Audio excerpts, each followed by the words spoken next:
Ginger Miller, Project Coordinator at the Effective Evaluation Resource Center, and I am here today to talk with Nancy Zimmerman. And she is Supervisor at Southside Special Services of Marion County. Hi, Nancy. Hi, Ginger. Thanks for joining us. And before we discuss your role as a supervisor, could you give us a little background on Southside Special Services of Marion County and who they serve? Right. Most people would not recognize Southside Special Services of Marion County because our name for most of the years we've existed was RISE Special Services. But we changed the formation of our special ed cooperative 18 months ago, July of 2011. Put some of the special ed programs and supervision to our 4 districts and made our new co-op an interlocal, which provides technical support to our 4 districts and low incidence types of disability programs and services, as well as the RISE Learning Center, which still maintains as it did before. So we serve the 4 school districts on the south side of Marion County. If you took the county that looks like a square and you sliced it horizontally in thirds, we have the southern 1/3. And so we have 1/3 of Indianapolis.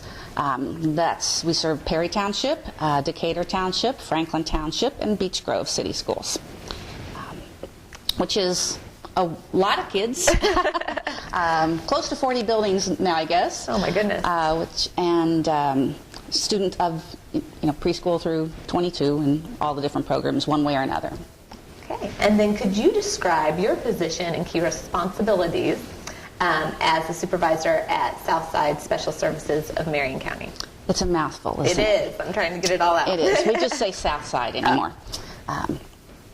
I'm Supervisor of Special Services, and this is actually, of all the years I've been in this building, working with these 4 districts, which is 36 or 7 or 8 somewhere. This is the first time I've been in an administrative role. I've been in a coordinator kind of role since preschool started in '91. Currently, there are 3 administrators. I'm one of those. We have an executive director and an associate director, and then I'm at the supervisor level. And I work with the autism program, the autism lead teachers that serve our districts. We have consultants and behavioral consultants, consultants who work with some of the special ed programs in specific districts. I supervise the occupational and physical therapy team, meet with the psych chairs from each of the districts, meet with the speech and language department chairs, head up IEP trainings, assistive tech, a little bit of So you're not busy busy at all. You're not busy at all. You're No, your that's hand what in happens. everything. When there's a small group, Right. everybody has to do something. Yes. Well, our goal today is to kind of understand how you ensure staff is effectively trained. So what's your professional background, and when did you get into the business of training staff? Most of my life has been school psychologist, although I did teach first grade for a year before I got into that.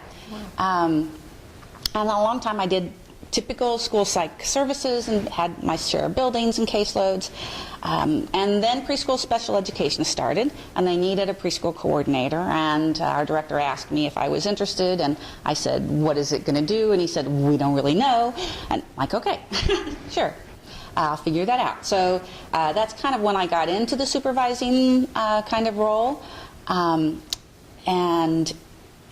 it's just kind of been a process that's developed over time according to which teams I was working with. Mm-hmm. Starting with the preschool, and then I added autism and the psych department and assistive tech, and then it just kind of grew from there. Got it. I've kind of developed some training mantras, I think of them as. Okay. And there are 3 basic ones. There are some corollaries to a couple, but the first one that I learned was it's my job to make sure my team members have the tools they need to do their jobs. And the second one is never let the legal requirement prevent you from implementing best practices. And the third one is that supporting future educators will also support our teams. It's also good for us. I like that you worked in mantras, so let's focus on those. So tell us some examples from your training mantras. So let's start with your first one. Okay, so it's my job to make sure my team members have the tools they need to do their jobs. And that one really is number one always. It's the first one I really realized. It's not like I had training in how to be a trainer on the job stuff. But I learned it in preschool as preschool coordinator because it was a new animal. Nobody was doing it in Indiana. And we had to figure everything out. So the teachers, needed to know everything at preschool level. We didn't. What do you order? What do you buy? What do you put in a room? What kind of stuff are you going to need? Who are these kids you're going to serve? Right. And then you're going to have you're serving all eligibilities. DD didn't exist at that point, so we couldn't just and for those do watching, it. Can you developmental delay, yes. Right.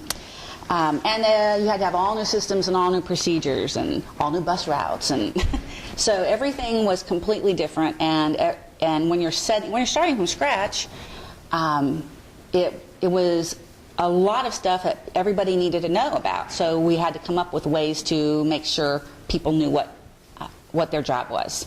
And I just started by getting myself informed first, and started with things like contacting what now we would call the Indiana Institute on Disability for Community, but used to be the Institute for the Study of Disability, in Developmental Disabilities in Bloomington, right?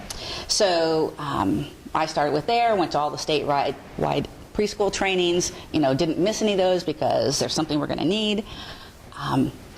And preschool was the kind of animal that just kept growing. You start with 1 or 2 classes and you keep finding kids, and you had to keep adding classes. So that's when the realization about your training's going to have to be ongoing. You might have trained those 2 people, but now you have 2 more you're hiring. And how are you going to do that? So then then we were looking for ways to do that, and started building a resource library for the teachers that they could check things in and out, and worked on team sharing times, even though they're all in different locations. How do we get them together so that they can share? How do we free somebody up so they can go observe somebody else? Videotape in somebody's classroom so that they can see what they're doing. Rotate those around for people. As teachers decided they liked the idea of doing some thematic units with their kids, but they didn't have time to make all that stuff, then we just got a collaborative team approach going with people would take different themes, and I'll build this unit and put it in a box and we'll pass it around. And so that was just a collaborative effort on how are we all going to tackle all of it. And so what time frame, what year was this going on when you were? When I started we started the students in 91. Oh, wow. And I had part of the year before to get some things ready. And then I was the coordinator for the first 7 years of it. And while that was happening, then the autism numbers were rising anyway, and so we were getting to be knowledgeable in our preschool team about that. And then as those kids moved on, those families were calling me to attend those conferences. So suddenly I was the autism person. Wow. Just because I started with the preschool kids. Got it. Well, that sounds very progressive, especially for the time and getting everything coordinated. So what about your second mantra? Tell us about that. Well, the second one about never let the legal requirements prevent you from implementing best practice. Some people might recognize that as the minimum becomes the maximum, whereas if this is all you have to do, this is your compliance bar, then you'll never go over it. That becomes the maximum of what you're after. Got it. And my experience with that is that if that's the bar you're after, and if you miss it by a little bit, you've missed it significantly enough that you may not be legally defensible anymore. And so you really want to aim higher. Got it. And that mantra came into play for me really when I was supervising the school psychologist team, which is comfortable for me. That was my background. That took some doing because they were people I worked with before, so that was a little different. Sure. Switching into I'm not your colleague, friend. I'm not your administrator. I'm your coordinator, like department chair. Okay. But that took some time for me to learn and for them to get used to as well. We had to, we had to grow together with that. I think a lot of people would have that experience. Sure.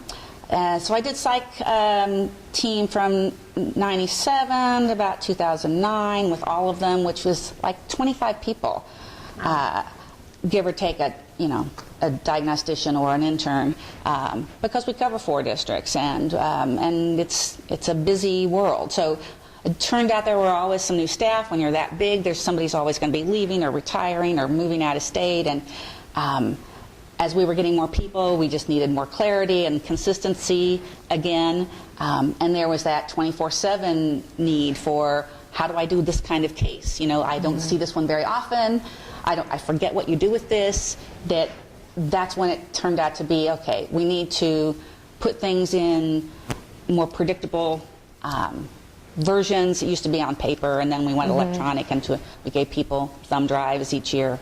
Okay. And here's our procedures. You can and sample reports and example of things and resources that we put on there then. So all on their on their thumb drive. Okay. Gave them a new one each year, and with all of those resources, I still have that going. That's good. Yeah. And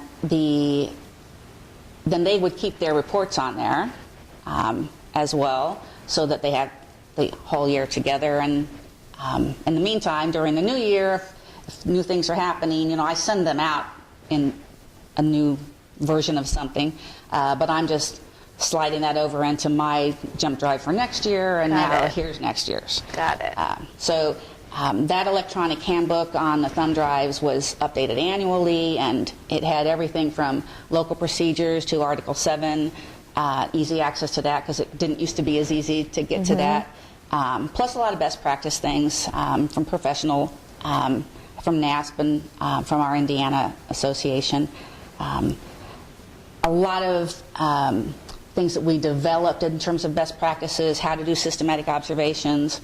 When Article 7 first listed those, people were like, well, how is that different from just a observation when I go in and write down everything that's going on? Well, that's kind of an anecdotal, running record kind of observation, not the same thing. So we built a systematic observation toolkit that we put in there for people and did training on that, and our autism assessment toolkit is in there for all the different pieces, all the components, and what are the options you have. English language learner issues around cultural competency and what are our steps and how do we do that.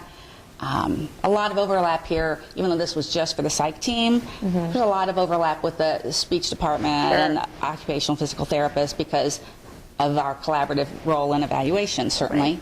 Right. Like when a therapist, usually therapists are not part of an initial eval, but there are some unique times when they are, and so we needed to inform that. And when Article 7 changed with different levels of reevaluations, which then we just internally called, it's a reeval 1, 2, or 3. And those mean this, this, and this, and here are procedures for each of those. And that's when we designated the school psych the M-team leader, because we were going to this electronic I-Start 7 IEP at that point, and people were no longer in charge of consent forms. Got it.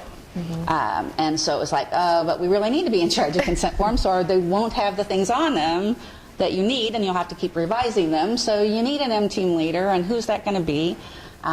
So that's designated out for our local procedures, and part of that is other people, need to stay off that screen. It's like, if you go there, it's kind of at your own risk, because you may end up having to revise the consent form more than once to get it right. Whereas we have assigned that job to somebody. To someone. Right. Okay. So that's kind of how the legal requirement piece came into play. Okay. And so your third training mantra was supporting future educators will also support your teams. Can you tell us a little bit about that? Right. That one actually came up while I was supervising the psych staff as well, because in my psych coordinator role, we would get practicum students and intern interest.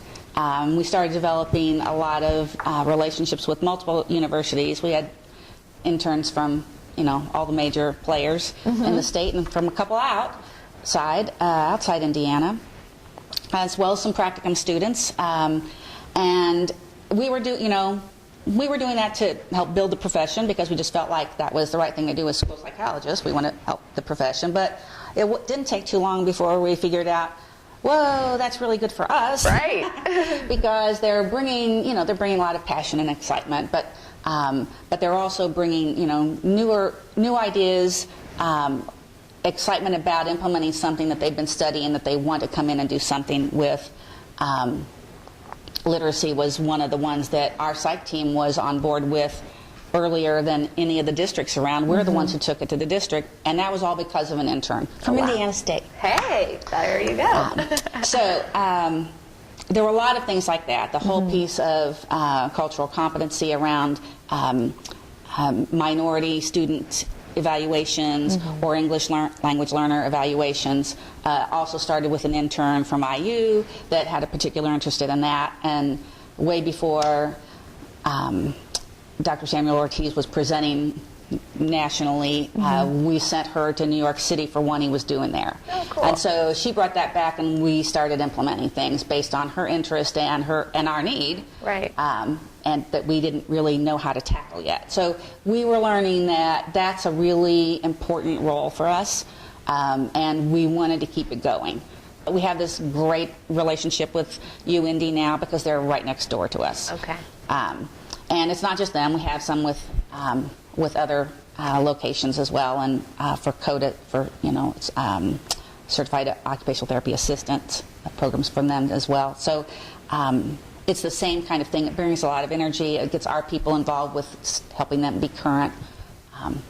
And sometimes those universities reciprocate, even though our people don't get paid. Nobody gets paid to have a student teacher or an intern. Sometimes they give like a certificate that's a voucher that's good for an online course, or nice. a cut rate price for something in exchange for taking on a student. It's like, and then that's a plus for our folks who have to keep earning their credits to renew licenses. So that works all the way around.